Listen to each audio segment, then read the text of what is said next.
Graça e paz, queridos. Chegamos ao nosso quarto dia de jejum. E ontem estivemos meditando no capítulo 3 de João.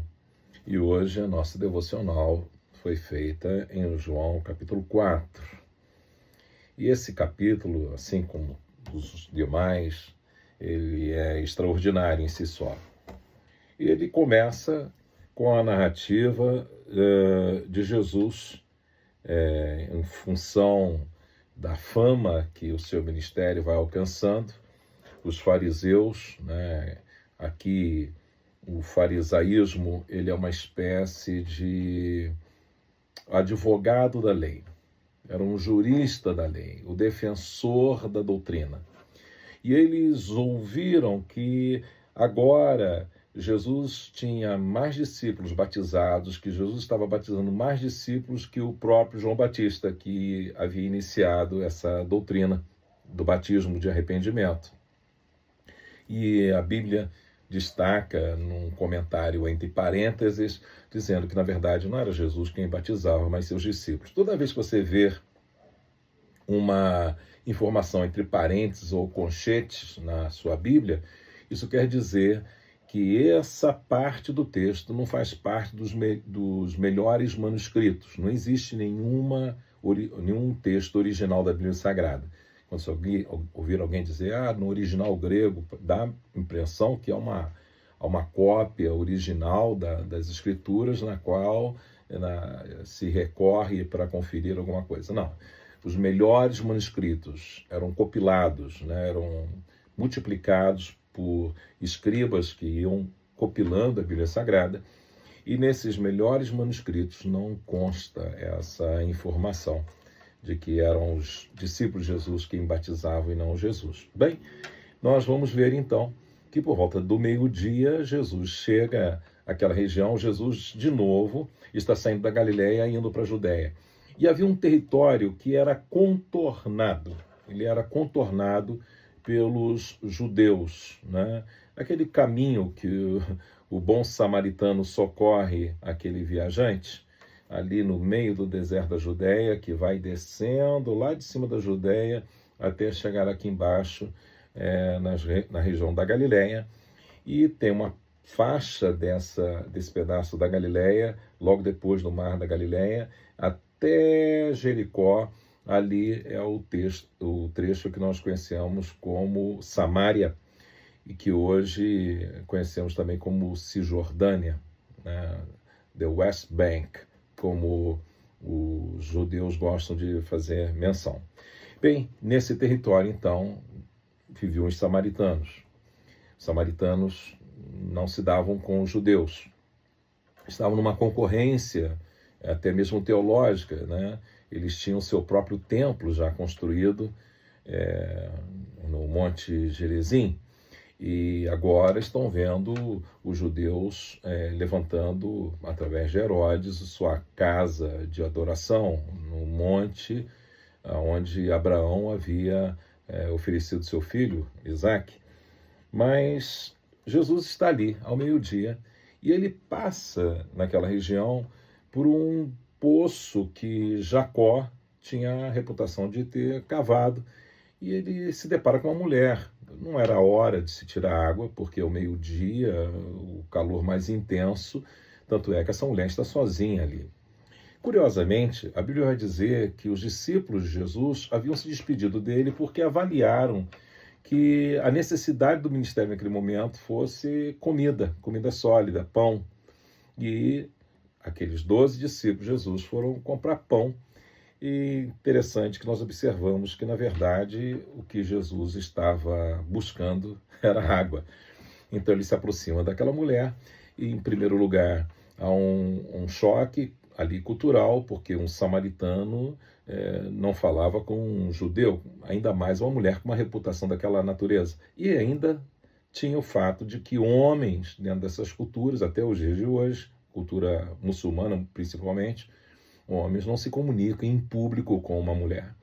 E Jesus se dirigiu a ela e perguntou a ela se ela poderia lhe oferecer um pouco de água. Né? Me lembrei de Rebeca. E ela respondeu: você não tem com quem tirar água? Como eu vou te dar água se o poço é fundo? E esses poços ali em Samaria não são poços como aqui, que nós furamos um poço artesiano e encontramos água. Não, é água que caía lá em cima, na Judéia, ou da neve que penetrava as montanhas, ou chuva mesmo que caía lá em cima, vinha por dentro daquela rocha, ali iria, porventura, passar e se armazenar por um tempo naqueles poços que eram verdadeiramente reservatórios. E ali, aquela mulher, ela começa um diálogo com Jesus, Jesus com ela, e ela tenta se refutar das perguntas ou do objetivo de Jesus com a abordagem que faz na sua vida por alguns momentos, né? A mulher pergunta se Jesus é maior do que Jacó, que havia dado a eles, né, aquele poço, e, na verdade, aquele poço não foi dado por Jacó, e, quer dizer, levando Jesus para um contexto onde eles, samaritanos, estão chamando Jacó de pai, então em que posição você, como sacerdote, você como profeta, você se encontra, você se considera maior do que Jacó? Na verdade, Jesus está acima, né? Enquanto os judeus estão questionando Jesus em relação a Moisés, os samaritanos estão comparando Jesus com Jacó.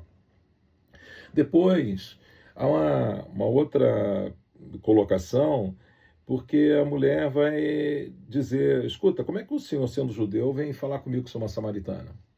Já havia acontecido episódios onde Jesus havia tentado pousar numa cidade samaritana e não tinha sido bem recebido. E Jesus, então, responde: se você não conhece o dom de Deus e quem lhe está pedindo água, se você conhecesse, você teria lhe pedido, ele teria lhe dado a água da vida. Teria dado a água da vida.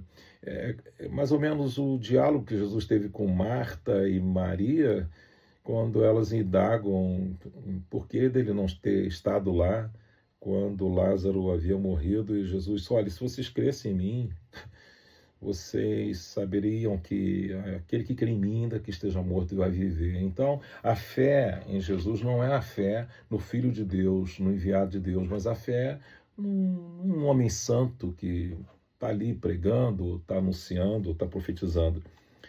E, mais uma vez, então, nessa sequência, vem finalmente aquele ponto que a mulher questiona: como é que ele vai conseguir água se o poço é fundo e se ele é maior do que Jacó? E Jesus diz que quem bebesse daquela água, uma água natural, voltaria a ter sede. Mas se alguém bebesse dele, a fonte, essa pessoa teria nela uma fonte que jorraria para a vida eterna. Então a mulher disse: Senhor, eu quero beber dessa água. E assim eu não teria mais que vir a essa fonte, passar por todo esse vexame. Todos os dias eu fico esperando as mulheres saírem daqui, eu fico esperando as pessoas deixarem esse lugar, me dar dessa fonte renovável que eu não preciso viver aqui. Ainda nesse momento, né, ela está encarando Jesus do ponto de vista humano, é o que a religião faz, né? Ela não entende o sobrenatural, ela não entende o transcendente. E ele lhe disse: então vamos fazer uma coisa, já que você está nesse nível de assunto, que é um assunto secular, chama lá teu marido, já que eu não devo falar com uma mulher samaritana, chama teu marido. E nesse momento acontece uma coisa naquela mulher, que é aquilo que nós chamamos de um insight, aquilo que aconteceu com o pródigo quando ele estava prestes a comer da comida dos porcos. Ela se deu conta de quem ela era. Ela disse: Senhor, eu não tenho marido. Eu não tenho marido. E Jesus reconhece ali um início daquilo que realmente traz redenção de pecado, que é o arrependimento. E Jesus diz: é verdade, você já teve 5 maridos, e o que você tem nesse momento não é teu esposo. E quando os discípulos de Jesus voltam da cidade,